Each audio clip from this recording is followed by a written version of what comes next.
Hi, I'm Inanna. Let's explore how to build a world.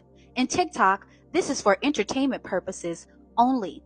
In my theory, Earth is a magnetic sphere that is governed by 196 squares of light. But before we get into the construction of the actual Earth realm in my model, we must first get into the mathematics of the realm. So what I'm going to do now is teach you the Matrix Vortex Math. And I know math is not your favorite subject, neither is mine, but I promise it'll be easy to understand and fun.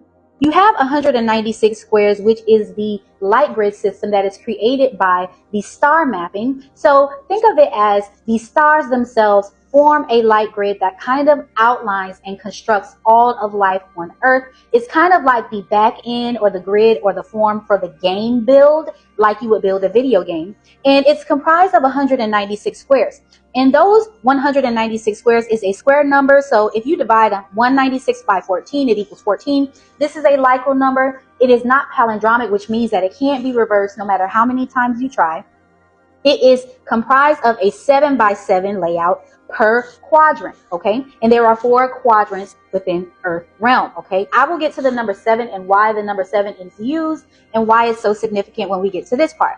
What you want to do is start off by the math of the actual quadrants, okay? And how I have divided off the mathematics of the quadrants is you have a 1, a 3, a 4, a 6, and a 2, and a 5, okay? The 1 and the 3 is also representative of the 13th bloodline. You would add 1 plus 3, which equals 4, and 4 is also 22.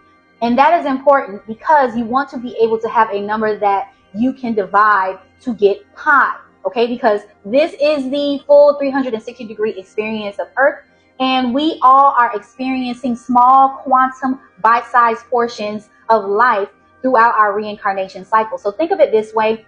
You started here at the beginning of the circle, and you go into the center after you pass away, into the moon machine, which spits you back out into a physical body for you to live another lifespan, and then you pass away, you go back into the moon machine, etc. It just keeps going that way. So this is how the math is divided up. And in order for you to get the proper mathematics for this sphere, you're going to have an irrational number because in the center or the division, which is 4 plus 6 equals 10, you need to be able to have an unlimited number of possibilities or an irrational number, which represents the different lifespans that you can live within this full 360-degree experience. So by dividing it off as 1 and 3 at the top here, you can get 22, and 2 and 5 at the bottom, you will get the number 7. Now, 7 is like a reaping energy. It's kind of like when you have 22 chromosomes within the body, and you have the 7, which is the reaping energy, which would represent in the PMAT process of meiosis that happens within the body, or what I would call spermatogenesis. You have a process by which you have a gathering and a dividing of the chromosomes, which creates all life, and it divides the male and the female polarity, and it's dividing it through a process of separation through these spindles that happen within the spermatogenesis process. So the number 7 is significant because it represents that division in order for you to get an unlimited number of possibilities when creating new life. And this is also a representation of the male and female polarity. And you have the 7 energy, which is the size energy, okay? So this is how the realm itself is divided up mathematically. And this is the math for all of the Earth and how we experience through our individual interactions and the polarity between the masculine and the feminine, okay? So you have 4 plus 6, which equals 10. And this is where you get your 1s and 0s, which is the binary code that creates all of life, because at its base level, everything is frequency and light. Everything is binary code or larger binary code, and it's all mapping of light. So in this middle portion, you have 1s and 0s, and 1 is also the phallus, and 0 is also the womb space. And together, they form or create all life within the center here. This is how you divide, and this is also where you get your division symbol. If you put a dot, a line, and a dot, you have a dot going into the middle here, and it's dividing out into the bottom, so you can get an irrational number, okay, or you can get a possibility out of this pi. And this all happens at the center, which is the moon machine, okay, which is the reincarnation machine. We'll get to that a little bit later. Pi is 3.14, which 3 plus 1 plus 4 equals 8. 8 is a representation of the time loop, okay?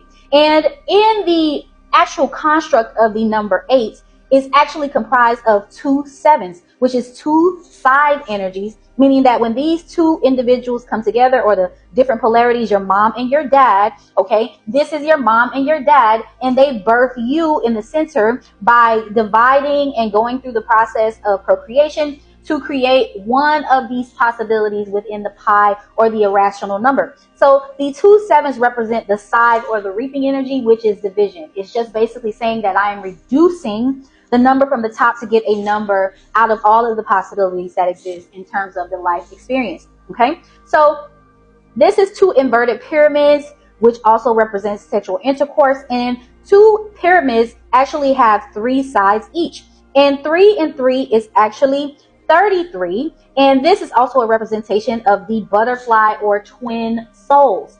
Now, when you talk about twin souls, a lot of people don't believe that we actually have a twin soul, but you do have a twin soul, okay? And your twin soul is basically the same photon light energy divided into 2. And this is actually a theory that has already been proven. I will plug that in here on the video so you can see what it is that I'm saying. But photon light can be divided up into a polarity. It can be split, okay? And in the case of our existence as souls, there are 2 polarities of your soul.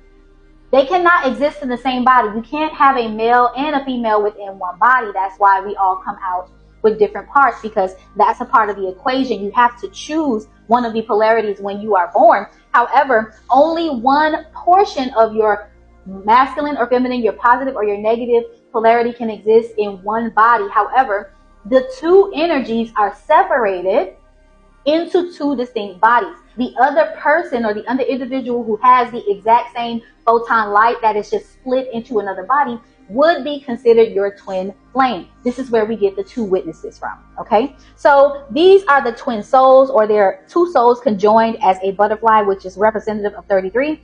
3 plus 3 equals 6, and 6 is the mathematics of the 6 and the 9, which is 15, and 15 again equals 6, which is the yin-yang energy.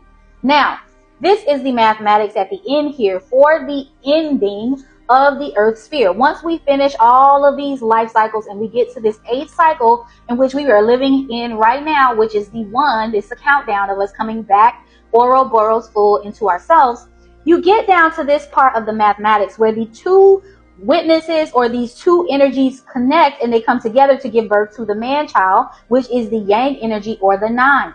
When you divide 33 by 9, because it's not dividing 6 by 9 or 9 by 6, you're dividing 33, which is another iteration of the number 6, into 9, because it's not just one soul as far as the feminine and the masculine, it's both of them together representative of the 6. So you would use the number 33 to represent the butterfly or the twin souls.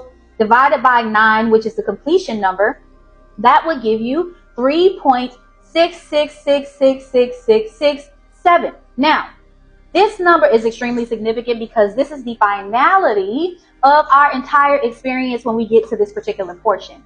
All of life boils down to the number 2, okay? This is the end of everyone's decision.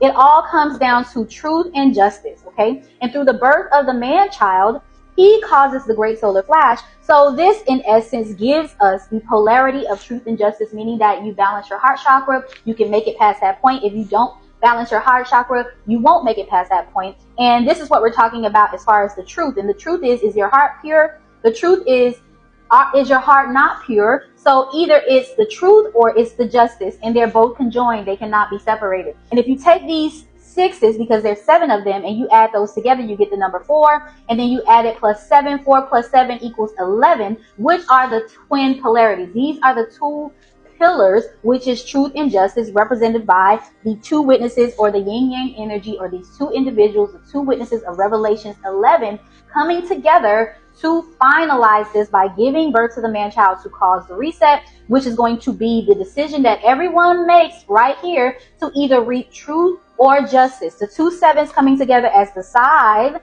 to separate the wheat from the tares, okay? And then you have a 3 here on the end.